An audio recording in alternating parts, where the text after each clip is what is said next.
حضرت علی رضی اللہ تعالیٰ عنہ کی شہادت اور اس کے اسباب۔ بسم اللہ الرحمن الرحیم۔ لاکھوں کروڑوں درود و سلام نبی کریم صلی اللہ علیہ وآلہ وسلم پر۔ دیکھتی آنکھوں سنتے کانوں ضرب الاسلام کی جانب سے عبد المنان کا سلام پہنچے۔ حضرت علی رضی اللہ تعالیٰ عنہ نبی کریم صلی اللہ علیہ وآلہ وسلم کے چچا زاد بھائی تھے اور داماد بھی تھے، اور امت مسلمہ کے خلیفہ چہارم چوتھے خلیفہ تھے۔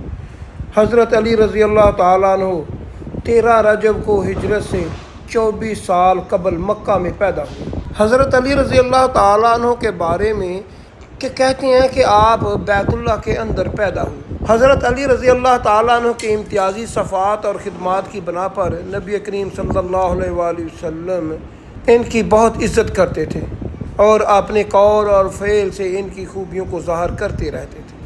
حضرت علی رضی اللہ تعالیٰ عنہ نے بچوں میں سب سے پہلے اسلام قبول کیا۔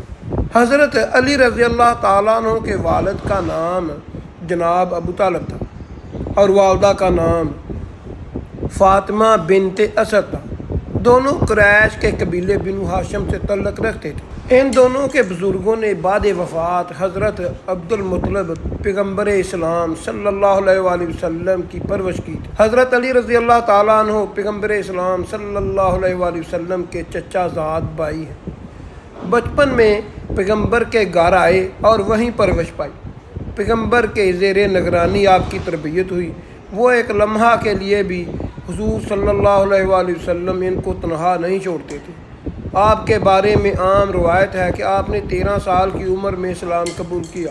حضرت علی رضی اللہ تعالیٰ عنہ سے منسوب حضور صلی اللہ علیہ وآلہ وسلم کی چند احادیثیں ہیں۔ نبی کریم صلی اللہ علیہ وآلہ وسلم نے فرمایا، علی مجھ سے ہے اور میں علی سے ہوں۔ تم سب میں بہترین فیصلہ کرنے والا علی ہے۔ علی کو مجھ سے وہ نسبت ہے جو ہارون کی موسیٰ علیہ السلام سے تھی۔ یہ مجھ سے وہ تعلق رکھتے ہیں جو روح کو جسم سے یا سر کو بدن سے ہوتا ہے۔ وہ خدا اور رسول کے سب سے زیادہ محبوب ہے۔ یہاں تک کہ مبادلہ کے واقعے میں حضرت علی رضی اللہ تعالیٰ عنہ کو نفس رسول کا خطاب ملا۔ حضرت علی رضی اللہ تعالیٰ عنہ کا عملی اعزاز یہ تھا کہ مسجد میں سب کے دروازے بند ہوئے تو حضرت علی کرم اللہ وجہہ کا دروازہ کھلا رکھا گیا۔ جب مہاجرین و انصار میں بھائی چارہ کیا گیا تو حضرت علی رضی اللہ تعالیٰ عنہ کو پیغمبر نے اپنا دنیا و آخرت میں بھائی قرار دیا۔ آخر میں غرید خم کے میدان میں ہزاروں مسلمانوں کے مجمع میں نبی صلی اللہ علیہ وآلہ وسلم نے حضرت علی رضی اللہ تعالیٰ عنہ کا ہاتھ بلند کر کے یہ اعلان فرمایا کہ جس کا میں مولا ہوں اس کا علی مولا ہے۔ منافقین نے یہ پلان کیا تھا کہ ایک ہی دن معاویہ بن ابی سفیان، عامر بن عاص اور حضرت علی رضی اللہ تعالیٰ عنہ کو قتل کر دیا جائے، اور عامر بن عاص یہ مصر کے گورنر تھے، یہ اس دن نہیں آئے اور ان کی جگہ جو آدمی آیا وہ شہید ہو گیا، اور معاویہ بن ابی سفیان ان پر جب حملہ ہوا تو تلوار ان کی کمر کو چھوتے ہوئے چلی گئی اور ان کو اللہ تعالیٰ نے بچا لیا۔ اور تیسرے حضرت علی رضی اللہ تعالیٰ عنہ حملے سے شدید زخمی ہو گئے۔ حضرت علی رضی اللہ تعالیٰ عنہ کے بارے میں ملتا ہے، کہتے ہیں کہ ان کے سر پر تلوار کا وار ہوا اور تلوار ان کے سر کو چیرتی ہوئی دماغ تک چلی گئی ہے، اور لوگوں نے پکڑ کر ان کے سر پر کپڑا باندھا اور عبد الرحمن بن بلجم کو پکڑ لیا۔ حضرت زینب رضی اللہ تعالیٰ عنہ رو رہی تھیں اور عبد الرحمن بن بلجم کہہ رہا تھا کہ یہ نہیں اب بچیں گے، میں نے یہ تلوار جو ہے یہ 2 مہینے زہر میں بھگو کر رکھی ہے۔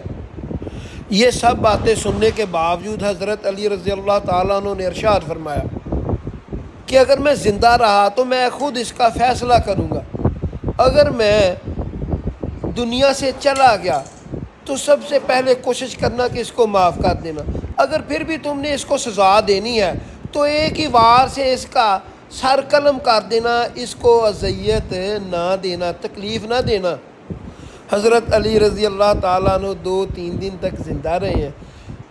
اس تلوار کا زہر کا اثر پھیل چکا تھا، حضرت علی رضی اللہ تعالیٰ عنہ پر 19 رمضان 40 ہجری میں شام سے آئی ایک شکی القلب شخص عبد الرحمن بن بلجم نامی شخص نے قطامہ نامی خارجی عورت کی مدد سے مسجد کوفہ میں حالت سجدے میں پشت سے سر پر زہر سے بجھی ہوئی تلوار سے وار کر کے زخمی کر دیا۔ زخمی ہونے پر آپ کے لبوں پر جو پہلی صدا آئی وہ تھی کہ رب کعبہ کی قسم آج علی کامیاب ہو گیا۔ حضرت علی رضی اللہ تعالیٰ عنہ نے کہا، اے ابن ملجم اٹھ جا، نماز کا وقت نکلا جا رہا ہے۔ ابن ملجم مسجد میں الٹا لیٹا نیچے اپنے تلوار کو چھپائے ہوئے تھا۔ وہ معلوم اٹھا اور حضرت علی رضی اللہ تعالیٰ عنہ نے آخری سجدہ ادا کیا۔ یکا یک ابن ملجم آگے بڑھا، ایسا وار کیا کہ سر مبارک پر زہر میں بجھی ہوئی تلوار اپنا اثر کر گئی۔ روزے میں روزے دار کو ایسا زخم لگا کہ پھر اٹھ نہ سکے۔ مسجد کوفہ میں شور برپا ہو گیا، قیامت کا منظر تھا۔ تمام چاہنے والے نالائے فریاد کرنے لگے۔ حسن اور حسین علیہ السلام مسجد میں تشریف لائے، اپنے بابا کی شارق مبارک سے خون دیکھا اور گریہ کرنے لگے۔ اصحاب نے حضرت علی رضی اللہ تعالیٰ عنہ کو اپنے کندھے پر ڈال کر گھر لے آئے۔ گھر میں کوہرام برپا ہو گیا، بیٹیاں تڑپنے لگیں، باپ کی حالت دیکھی نہ گئی۔ حکیم نے علاج شروع کر دیا مگر زہر اپنا کام کر چکا تھا۔ ادھر ابن ملجم گرفتار کر کے لایا گیا۔ حضرت علی رضی اللہ تعالیٰ عنہ کے پاس یہاں ظرف دیکھیں۔ حضرت علی رضی اللہ تعالیٰ عنہ کا اپنے باپ سے فرمایا، بیٹا قاتل کو اتنا ہی زخم لگانا سزا کے طور پر جتنا اس نے مجھے دیا ہے۔ اللہ اکبر، یہ ہے انصاف ہمارے خلیفہ کا۔ 3 دن اسی زخم کی شدت میں تڑپتے رہے، آخر 21 رمضان کو حضرت علی رضی اللہ تعالیٰ عنہ نے شہادت نصیب کر لی۔ اسی طرح منافقوں کی وجہ سے حضرت عمر رضی اللہ تعالیٰ عنہ، حضرت عثمان رضی اللہ تعالیٰ عنہ اور چوتھے خلیفہ حضرت علی رضی اللہ تعالیٰ عنہ جام شہادت نوش کر گئے۔ ایسی اچھی ویڈیو دیکھنے کے لیے میرا چینل ضرب الاسلام سبسکرائب کر لیں، بیل آئیکن کے نشان کو آن کر لیں تاکہ میری لیٹسٹ ویڈیو آپ کو وقت پر مل سکے۔